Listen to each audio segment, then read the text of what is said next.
I sing praises to your name. Oh Lord, praises to your name. Oh Lord, for your name is great and greatly to be praised. I sing praises to your name. Oh Lord, praises to your name. Oh Lord, for your name is great and greatly to be praised. I give glory to your name. Oh Lord, glory to your name. Oh Lord,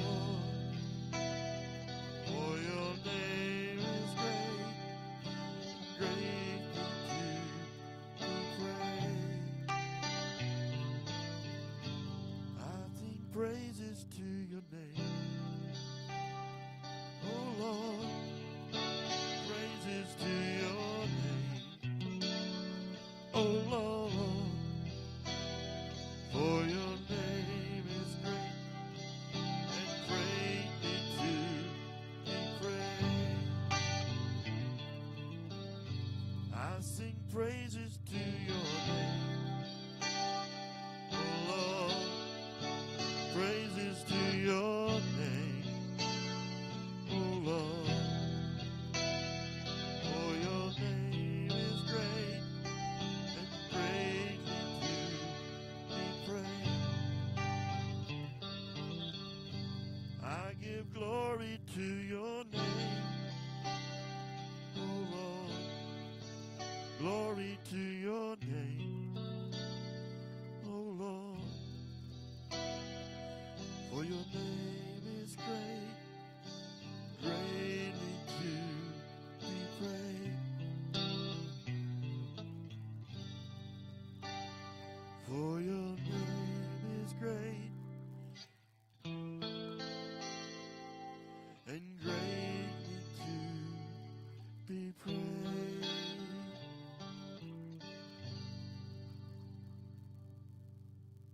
That was great. Awesome.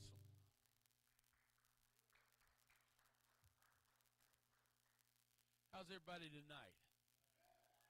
Man, I'm excited to see everyone.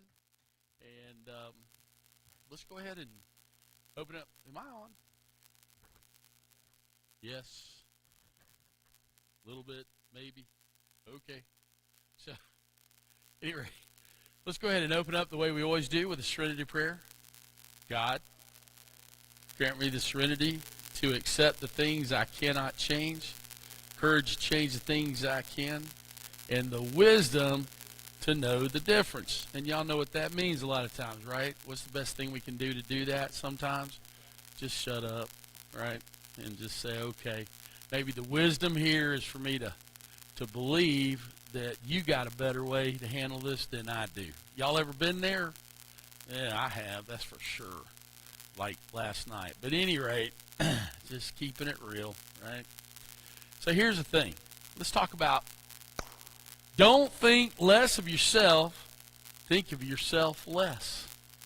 You know, and to me, that's one of the most profound things that I've heard in a long time. Because I don't know about anybody else, but I get those two things, mixed up, right? I mean, I know I'm dyslexic, legitimately, but I got to realize that sometimes I make those choices to get them mixed up, not because of that, but because I got something called self-centered living. Anybody else in here ever been? Okay, thank you, because I was afraid I was the only one, but I'm not, so that's great. So one of the first principles that we ever learn in early recovery is what? That we can't continue to live self-centered, right? That we have to be willing to put self down and walk away from it. But sometimes we don't get that. And the cool thing about it is in recovery, that comes in waves, right? It ebbs and flows. Man, when I first got sober, I think my parents were so excited that they didn't know what to do, right? So they did what any good parent would do. They went and bought me a car. But here's the funny part, right? I was in such a good place that I remember for my, here it is, it's my birthday, right? And like they hand me this book and it's pictures of my life. And I thought, okay, that's cool. If that's all I get, that's cool. And I'm looking through it and I'm looking at all these pictures of my life. And some of them I'm looking at going, ooh, I was so drunk there, they just don't know it, right? I mean, y'all probably been down that album too, right? So I'm going through the album, and at the end of the album, there's a picture of a Mustang. Yes, sir, because I'm old. It was a 1980 Fastback Boss 302. At any rate, man, it was, and I thought, oh, they always knew I wanted that. That's nice. They gave me a picture one. Then I started realizing it's right next to my house. And I'm like, and my parents are looking at me going, I don't know, there's some change in you. You just seem to be okay with life and stuff. Now, a year later, we were screaming at each other, throwing stuff, and I was moving out of the house. So that's what I'm saying. It ebb and flows, right? And that's just part of life. So it took me about 7 years. I'm a slow learner. It took me about 7 years to actually understand true humility. You see, my sponsor, my old sponsor, used to tell me, he'd be like, look, man, Bobby would say, here's what I want you to do. I want you to do something for somebody else and not tell anybody. I'd go, okay. So I'd do something for somebody else. And we'd get together and he'd say, do you do something for somebody else? I said, yeah. He said, like what? And I said, well, I went through. He goes, I told you, don't tell anybody. Got to do it again. So I went and I did it again. He said, you do something for somebody? Again, I'm a little bit of a slow learner. And I started to talk about, and I realized what he was trying to teach me, right? Nobody. And he would always say, only God needs to know because he's the one that sees it as you're doing it. So it was like, oh, man, I'm digging that. I can get hold of this. And so I would have these moments where I was doing things for some people.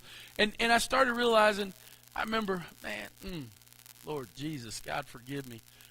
I can remember there was this particular lady that used to come to the meetings. She's passed now, but she used to come to the meetings, and she was huge. Huge. And I'm a little punk, right?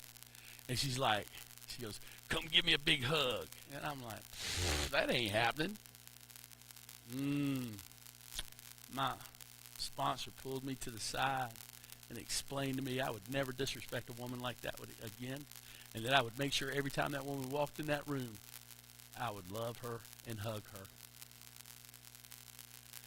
10 years later, I found her on the streets. And I took her to my house. And she said, why are you doing this? And I said, because you taught me humility. And she never understood that, and that was okay. And that's okay. My point is, you don't know what you may do in a humble way, how it may change someone's life, right? You don't know how many times opening a door. I've seen times when people have been forgotten, right, with their family, and you send them a birthday card or something like that, and they're so excited because somebody cared. See, there's a lot of stuff we can do each and every day that we don't even realize, right? So what does this whole thing have to do with? It has to do with true humility, right? And so C.S. Lewis, y'all know who C.S. Lewis is? Man, I'm getting a little jacked up. I'm going to go see the Screw Tapes in March. It's going to be, I'm excited, right? Because I don't know, you probably like that too, Pastor, don't you? Because it's just such a cool way of looking at the universe and the whole evil thing and the good thing. Because y'all know what it's about. It's about this like senior demon and the junior demon and how they like going after you, right? Oh, yeah. So anyway, I'm excited about it. But anyway, he is credited with saying that humility is not thinking less of yourself, but thinking of yourself less. And I went, rock on. That's where I got that. Well, here's the interesting thing. Anybody know who Rick Warren is? Yeah, man. All right. He wrote a little book. Y'all remember? Yeah. He wrote this. What was that? The Purpose-Driven Life. Like one of the biggest sellers ever on whatever. Anyway, he did okay. But he took it a little further in that book, and he said humility is not thinking less of yourself.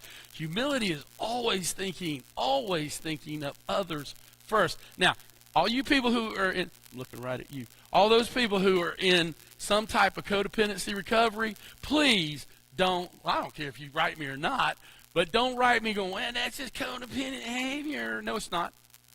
You know what the difference is? It's called motives. If I'm out here trying to help somebody because I'm trying to remove self, right, then that's a good thing. That's right. But if I'm in here trying to micromanage your life because I know how you need to live even better than I know how I personally need to live, then there's a problem, right? That's codependency. That's a codependent driven life. But at any rate, that's and Rick Warren was absolutely not talking about that. But you see, one of the things I love about Rick Warren is he lives this principle every day, every Sunday that he gets up. He lives this principle, and I tell you what, I was amazed at this when I found this out. He has a visual issue, and lights cause him extreme migraines. And so every day, every Sunday when he gets up, he knows that he's going to end up with an extreme migraine. And they even have to help him get to the green room and just shut everything off for about an hour, right? So the man literally puts his purpose of his life, these principles, he's there to be of service to others more than for himself. So I found that amazing years ago when I heard that, and when he was doing a talk about certain things. But what makes us want to live a self-centered life? Now, come on, don't be looking at me funky. Y'all know you sometimes want to live a self-centered life, right? I mean, has anybody else ever gone and said, I don't care, I'm going to do it anyways, right? Yeah. Or how about this one? I know this relationship going to end bad, but I'm going to have fun doing it, right? Yes. Yes, we've all done that. Please don't sit there and tell me that you haven't. But what makes us want to live that self-centered living? Are you ready? Fear. That's the big motivator, right? See, it's the fear that people will see the real me. And what? If they only knew the real me, they would hate me. Because you see, if they saw the real me the way that I see me, then they'd see somebody as a fraud.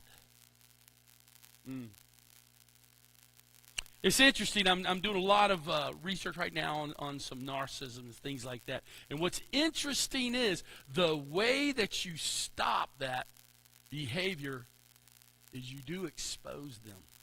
You know why? Because that whole behavior is motivated not by some pride, it's motivated by fear of being exposed. See, and so that's why most of us live some type of narcissistic life. If you think you don't, I promise you, then you're probably not codependent either, right?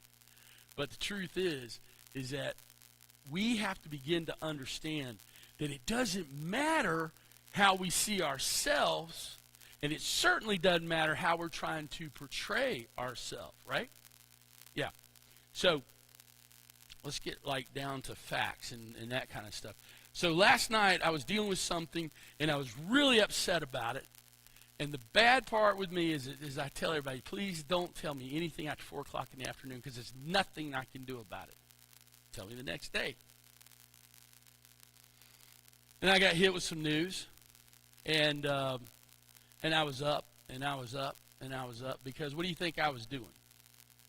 Are they going to see this? Are they going to see that? Are they going to believe this? You see what I'm saying? I'm running this stuff, and it wasn't anything necessarily bad. I just felt like I had been mistreated, right? So what I finally did was I said, Lord, you take this from me. And then I wrote a text to somebody. It wasn't you did that. It wasn't anything like that. The most amazing thing is I just said, here's the character defects that it hits in my life. It's 2 major character defects in my life. And here they are. And it was actually a sponsee. And hung up, or, sent the text at 4. I was asleep in 10 minutes. Why? Because you see, I wasn't afraid to expose the behavior in my life. It's like, this is the character defect. This is how it affected me, and I don't like it. But here I am, totally exposed. And it's amazing how God can use that. See, it comes down to this. It's what we believe about ourselves, not what everybody else believes about us, that controls everything. And so let's take a look at Proverbs 23:7. It says, "For as he thinks within himself," who's the he? Right? So, as we think within ourselves, so are we. I got a sponsor that brought this to my attention. It's pretty cool. He will, right? He will grudgingly say, go ahead and eat all you want. But in his heart, he what? He resents the fact that he is paying for the meal. So let's look at the first part, right? Let's look at the first part of the verse. For as he thinks within himself, so is he. If you believe you are not a good person, you know what starts happening? You start becoming a not so good person, right? And so let's take a look at that. I'll shoot you one. Personal life, right? So I'm like 16 years old, and my parents had enough of me, so they shipped me off, right? So I get shipped off to my uncle. My uncle's the biggest drunk out there, right? I mean, it's the coolest thing I've ever been involved in. He's the mayor of the town, owns a liquor store, and in the bar, and I work for him. It wasn't real smooth there. But the point is when I went down there, I thought, this is my opportunity. I'm going to not drink. I'm going to quit drinking. Never going to take another drink. I was there 15 minutes, and one of his guys pulls up and goes, you want to get a beer? And I was like, well, he goes, you do drink, don't you? You like to drink, don't you? I went, yeah. Right? Why? Because not only did I want to, but I didn't want him to think I didn't want to. Are you following me? And he's the one, if you ever heard my story, he's the one whose car I borrowed without his permission going down Highway US 1 on the wrong side of the road. At any rate, it was not a good ending there. But the point is that if you start believing that you have these issues, you will start living up to those issues. Why? Because you see, light attracts light. Darkness attracts darkness. And so what begins to happen is all of a sudden, you got people showing up. You think that's a coincidence? The fastest way I've ever seen to be able to grab a date is a wedding band. Isn't it amazing? You get married and every woman in the world starts popping out, right? And I'm sure it happens with women too. But my point is, you have an enemy that you fight. And he doesn't, man, I'm about to step on somebody's toes. I don't care. How many times have we thought because we gave a little bit to God, that we're good now? And the enemy sits there and goes, you a joke. That's what he's saying. You're nothing but a joke. All I got to do is dangle a little something in front of your face and you go, okay. Right? Oh, it's shiny. See, that's why we've got to begin to do things different in our life. We got to be able to see, part of recovery is recovery. From what? From the old way of living. So why do we put ourselves down? Because we do. It's usually because of the shame of our past. Oh, man. It's amazing, dude. It's amazing how many people sit there and they will take your past, right? And they all have a name. It's called family. And they want to keep bringing up your past. Okay? Man, like, there was one point, I'd been sober like 9 years. And they wouldn't let me leave the house on Thanksgiving until everybody counted the silver. They acted like I didn't know. But I knew. So I went to my sponsor. And I said, this is ridiculous. He said, what? I said, they still counting the silver. That's been years ago. He said, well, did you steal from them? I said, yeah, but that ain't the point. Right? So some of our behaviors, we just got to live with. But we don't have to live with that. You see, I know I'm not a thief. Right? So there's a lot of things that family keeps wanting to put on you. For what reason? To control you. You better let go of that shame. Because let me explain something to you real quick. Y'all know how bad God shames us, right? Y'all better look at me like I'm stupid, because I am. God never shames us. He never holds anything over our head. So that's what I love about Holy Spirit, man. That's the most amazing thing in my life. He sits there and he brings conviction. Guess what? The enemy brings what? Shame and condemnation, right? I mean, that's the ticket, man. He's over there sitting there saying, oh, man, let me explain something. Hell, thank you, God. There are times when I stole a candy bar and experienced as much shame as I did stealing other stuff to take care of the due, right? You get what I'm saying? Because here's the thing. He doesn't care. He don't care what you do. He don't care how deep the sin is. He does not care. Why? As long as he's got a foothold to grab hold of you and you to buy in what a piece of garbage you are, that's all he cares about. Are you garbage? No. Okay? You see, when I have God living in me and I'm living in him and we're living together, there's no condemnation, man. So if God can find no shame in you, why are you finding shame within yourself? Here's the other thing that starts happening. The more that you start feeling out of control or controlled or whatever, or the enemy's doing whatever he does, you start going to what's called a control spiral. You want to always know how to tell which kid on the playground has control issues? He's the one that has claw marks going down the slide. Promise you, right? And that's exactly what it's like, okay? It's all of a sudden, it's like, I start grabbing hold of everything. And here's one of the big ones. We start going into that second part of that verse. And what is it talking about? Judging. See, I'm going to judge you to make me feel better. What's the problem with judging? It's usually a bunch of bull. There's usually no basis for it. It's just it's the way I interpret something. And that's why I was talking about, it's like, yeah, man, you go ahead and you go right ahead and you eat all you want to eat. You know what that dude's thinking that whole time? Wasn't for me, they wouldn't be able to eat. And see, when we live like that, what do we end up doing?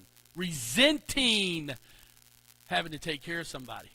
Well, you know what? They probably didn't ask you to take care of them. And you, the fool that keeps on doing whatever it is that you're doing, because you keep doing it. And they keep stepping to the plate going, sure, I need some more of that. Why not? And yet you sit there trying to justify how much better you are. And yet inside you're hating yourself. See, there's something wrong with that, right? Oh, man, the more that I keep on judging people, the more I realize I must not be able to accept something within inside me. There's something that I hate so bad within inside me that I got to judge you to make me feel better about the way my life is. Anybody ever done this? You got to start the resume review. Y'all know what the resume review is? Well, let me tell you what I did. Back in the day, I was number one. I graduated right? Does this sound familiar? Yeah. And the crazy thing is, as you're going through that resume review, why is that? It's because the truth is that's all you got to hold on to. And the sad part is most people, a lot of them, they'll throw education out there. Well, I got this degree. I got that degree. Let me tell you how good that works. So years ago, right, 2008, bad time, right? Not so bad for us. So I'm sitting there, and I've got these big events. We got all these events, and this one group is sitting over at a table. They're taking a break that work for me, service staff. And they're talking about where they got their MBAs. And I looked at my wife, and I said, I told you we'd have some MBAs working for us at some point in time. Right? And that's the truth. They were not in a good place in their life, so all they could talk about is where they got their education. And there's nothing wrong with education. Party on. Wish I had more of it. But the point is when that's what we hold on to as that is supposed to describe who we are and the quality of the person that we are. I was number one sales in 1992. Well, that's a long time ago. Ain't done nothing for you now. Had a guy that worked for me. He was the number one Chevrolet salesperson. Worked for me twice in life. Worked for me when I was running a dealership, and worked for me years later running my dishwasher. That's what $300,000 worth of crack will do for you. See what I'm saying? But he remembers it back in the day. I was the number one Chevrolet. Dude, you're washing dishes, man. Not that there's anything wrong with that, but so quit living in the past. Live in the present. And quit making your past your present. Just let it go, man. But I got to make sure that I compare my life experiences, hoping that you'll respect me because of it. I don't know. It's kind of sad to me. The second part is all about, again, about what? Not just judgment, but judgment of others. What's the good book say about that? That's right. Judge not, lest ye be judged by the same measure. So if you're going to be judged by the same measure, then maybe you're going to be in the position of the person that you judged. See, that's my deal. I don't care. Judge me if you want to, but be willing to walk in my shoes. Because chances are you will if you judge me. Right? So what do? So we lift ourselves up based on other people's circumstances. Well, I gave him $20, man. I feel pretty good about myself. Right? Okay, y'all laughing because some of y'all been there, right? I know that. See, we do that and we don't do anything on our own merit. We don't sit there and say, you know what? I'm grateful. And I am so grateful that God, in his infinite whatever, just love, grace, through his grace, he literally reached down and took a kid. And you know what I'm talking about too. Took a kid and cleaned me up, dusted me off, and gave me a shot at being sober for as long as I have. What a difference that made in my life. So let's take a look at Philippians 2, 3, and 5. It says, don't be selfish. Don't try to impress others. Be humble, thinking of others as better than yourself. You know what I love about that? Is the fact that that's all we got to do. That's it. Right? So how do we know when we're not being of service to others? How about this? It always starts with what? Irritable. Feeling irritable. Restless. And what? Discontent. Yeah? I've had those three. Yep. You know what I mean? Had those three before. So we start living in fear even if it's an irrational fear. Right? I don't know about y'all, man, but I've had some fear before because by the time I'm through building it up, it's just not the case. You left the door unlocked at the warehouse. So you go home and you're thinking, dude, I think I left the door unlocked at the warehouse. Right? By the next morning, you're questioning, should I even go in because I know I'm fired? And you get there, and you muster up the courage to say, yeah, I'll own it. Hey, did somebody leave the door unlocked last night? Yeah, boss, I did. Okay. Hey, just make sure you lock it. right? But we're already set up. We're figuring out unemployment. We're already, am I wrong? We're going so far down that road, and that's the fear, that crazy, irrational fear that we live in. See, because here's the deal. When you have faith, and you got solid faith, right? The big book's very clear about that. You come to the realization, so you come to the realization of what? That God either is or in fear, he's not. So I either got faith that he's going to come through. Is that not the 9th step promises? Yeah, right? He'll come through for me no matter what. But you may even experience some feelings of anxiety or even depression. See, that's why we got to keep real clear on who we are in his eyes, Papa's eyes, not our eyes. See, most of us don't believe that Papa God really cares about you. That's really the problem. We really buy into this junk that he really doesn't care. Oh, wow. Isn't that some crazy stuff? Well, let's look at 1 Peter 5:7. Cast all your, what? Anxiety on him because he cares for you. See, this is the stupid part. He cares for you, so he's like, I'm already doing it. I got no reason to beat you up. I got no reason to knock you down. I got no reason because I love you. And yet, what do? Literally, we don't believe that he really cares about us.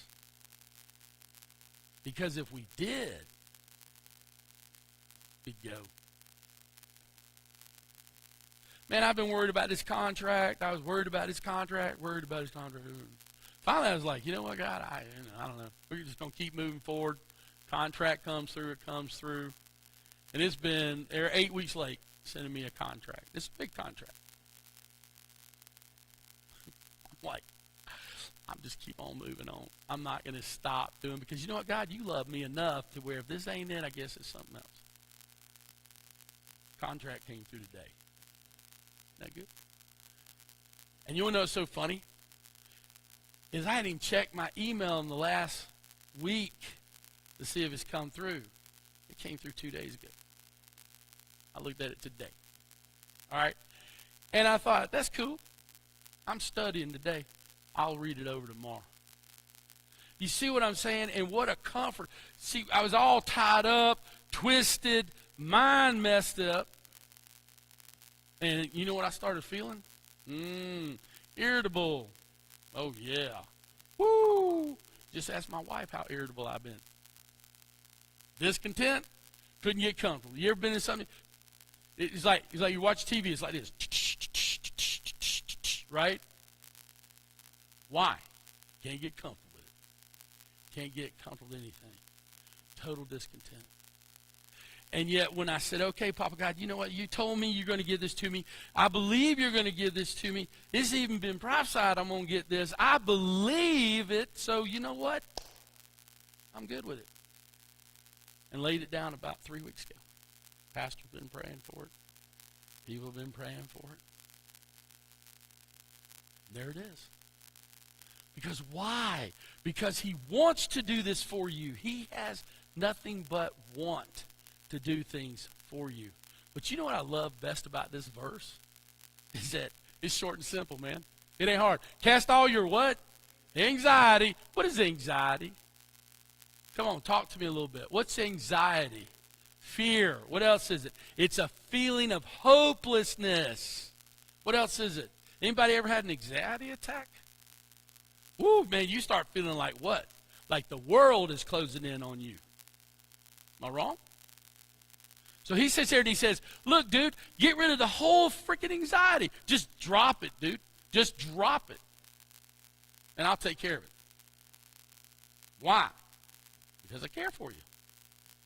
So you know the best part about this is it's short and simple. Boom. Mic drop. There we are. That's how simple it is, but we complicate this. He cares about you even more than most people care about themselves. That may, thank you, Lord. That may be where you have to make a choice to believe What's the action behind believing? It's laying it down and believing. Right? So a decision without action is what? A decision. A decision with action is what? It's an opportunity for God to work on your behalf. So just believe. Well, you don't understand. You don't know how. No, believe. Yeah, but believe. This is one of those times we join the what? No matter what club. I'm going to believe. And then when that mind starts going all over the place, go, you know what? Obviously, I need to sit there. I need to get in the Word, get something. Or, even better, how about this? I'm going to go try to work with someone else. That's the most awesome thing about sponsorship, that you have a built-in place to go work with others. And what a great deal that is. So that may be when we get to the point we say, okay, God, give me more faith. Help me to just lay it down. Even when your mind's screaming, no! Right? Or how about this one? Y'all ever had a committee meeting? Y'all ever had that committee in the head? Right? And it ain't just me, myself, and I. It's also the enemy, shame, and self-hatred. Y'all know that committee, right? See, that committee needs to be fired and pushed out. And the only way to do that is say, no matter what, you're first. I'll give you first. What's the third step tell us? It tells us what? God as we what? As we understood him. And how much was that you understood him at that point in the program? Maybe that much? Maybe if you're really lucky, that much. But it was enough. So it's the same principle. He sits there and says, just give me a little bit. Just trust me a little bit. Just in this one situation, just trust me. Here he comes. It's amazing. But there's a promise Papa gives us. Papa God loves you so much that he gives you promises on things. And you know how many times he's lied, right? Never. Ever. We talked about that Sunday. That he's always there for us, right? But he gives us a special promise when we learn to live in humility. Proverbs 22:4 tells us all about it. True humility and fear of the what? Lord. What's another good word for fear of the Lord? Respect of the Lord. Reverence, lead to riches, honor, and long life. If that's all and we left it there, that'd be okay. But let me explain how that works in humility. Riches, it means I never have to live scared that I won't have enough. Wait a minute. What's the ninth step say? Ninth step promises say? What? Towards the end? It says economic insecurity will leave us. Does that mean we're going to be rich? No. It just means we don't fear it anymore, right? Oh, okay. Or how about the next one? Honor. See, I'll never care if anyone judges me again. Because you know what? They don't have to know the real me. I have relationship. And the one that needs to know the real me knows the real me. And long life? See, I'll never want to harm myself. Come on up. I'll never want to harm myself again. Ever. But here's the best part. And I will live in harmony with the one who created me, with Jesus, for the rest of my life. Doesn't get more better than that, does it?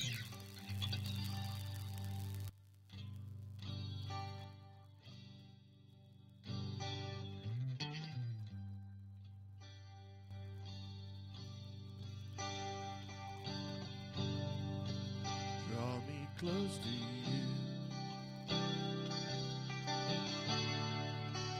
Never let me go.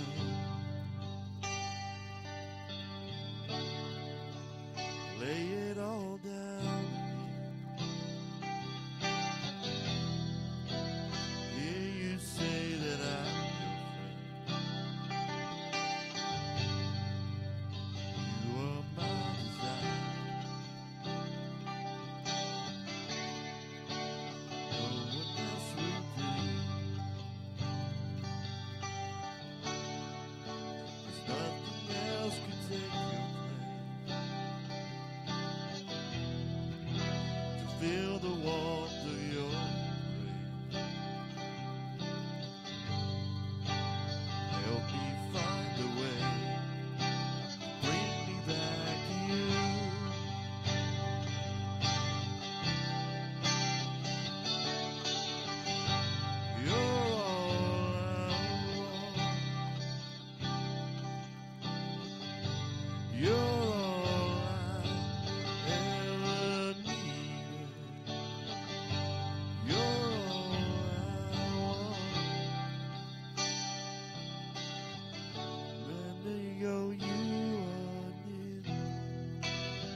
the way.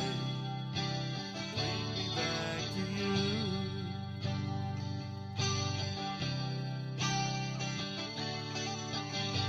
You're all I want. You're all I ever needed. You're all I want. Help me know you are here. You're all I want. You're all I ever needed. You're all I want. Help me know you are here.